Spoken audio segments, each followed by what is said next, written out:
পাকিস্তানের মাটিতে test series জয়ের অন্যতম দুই নায়ক মেহেদী মিরাজ ও লিটন দাস শেষ টেস্টের প্রথম ইনিংসে ২৬ রানে ৬ উইকেট হারানোর পর দুজনের ১৬৫ রানের পার্টনারশিপে ঘুরে দাঁড়ায় বাংলাদেশ। লিটনের প্রথম টেস্ট হাফ সেঞ্চুরি আর সেকেন্ডটায় সেঞ্চুরি, আর দুই টেস্ট মিলে ১০ উইকেট ও ব্যাট হাতে মিরাজের ১৫৫ রান। সিরিজ সেরা মিরাজ পুরস্কারের অর্থ বৈষম্য বিরোধী আন্দোলনে নিহত রিকশা চালকের পরিবারকে দেওয়ার ঘোষণাও দিয়েছেন। রাওয়ালপিন্ডিতে সেকেন্ড টেস্টের প্রথম ইনিংসে ২৬ রানে ৬ উইকেট হারানোর পর কে ভেবেছিল বাংলাদেশের রান হবে ২৬২? লিটন মিরাজের অনবদ্য ১৬৫ রানের পার্টনারশিপেই ঘুরে দাঁড়ায় বাংলাদেশ। এই দুজনের ব্যাটিংয়ে জয়ের ভিত রচিত হয় টাইগারদের। লিটন দাসের অসামান্য ১৩৮ রানে চালকের আসনে বসে বাংলাদেশ। মিরাজের ৭৮ রানের ইনিংসও ছিল প্রশংসার দাবিদার। অমন চাপের মুখে কার্যকরী এক পার্টনারশিপ। কি কথা হয়েছিল দুজনের মাঝে? ওই সময় পাকিস্তানের বোলাররা অনেক ভালো বল করছিল। আমি মিরাজকে বলছিলাম ক্রিজে আমাদের টিকে থাকতে হবে।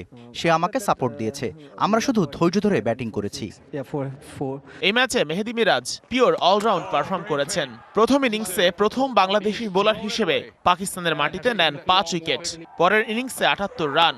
মিরাজ শুনিয়েছেন তার পারফরমেন্সের পেছনের গল্পটাও, কিভাবে টি-20 বিশ্বকাপ থেকে বাদ পড়ার পর ওই সময়টায় নিজেকে প্রস্তুত করেন। দেশের বাইরে প্রথমবার সিরিজ সেরার পুরস্কার পেলাম। ৮ নম্বরে ব্যাট করা আসলেই কঠিন ছিল। আমি টি-20 বিশ্বকাপে ছিলাম না। ওই সময়টা নিজেকে আরো ভালোভাবে প্রস্তুত করেছি। ওয়ালটন টেলিভিশন মাত্র ২৫,৪৯০ টাকায় পাচ্ছেন গুগল টিভি। মেহেদী মিরাজ তার সিরিজ সেরার পুরস্কার বৈষম্য বিরোধী ছাত্র আন্দোলনে নিহত এক রিকশা চালকের পরিবারকে উৎসর্গ করেছেন। আমি এই ম্যান অফ দ্য সিরিজটা আমি বৈষম্য ছাত্র বিরোধী আন্দোলনে যারা শহীদ হয়েছেন এবং ওখানে একজন রিকশা চালক আহত হয়েছিলেন এবং তিনি মারা গিয়েছেন, এবং তার পরিবারকে আমি এই গিফট আমি দিতে চাই তাদের উদ্দেশ্যে। রাওয়ালপিন্ডি টেস্টের প্রথম ম্যাচেও অনবদ্য ছিলেন লিটন মিরাজ। প্রথম ইনিংসে মিরাজের ৭৭ রানের সাথে ১ উইকেট, দুই ইনিংস মিলে ৫টা, আর একবার ব্যাট করে লিটন হাঁকান 50।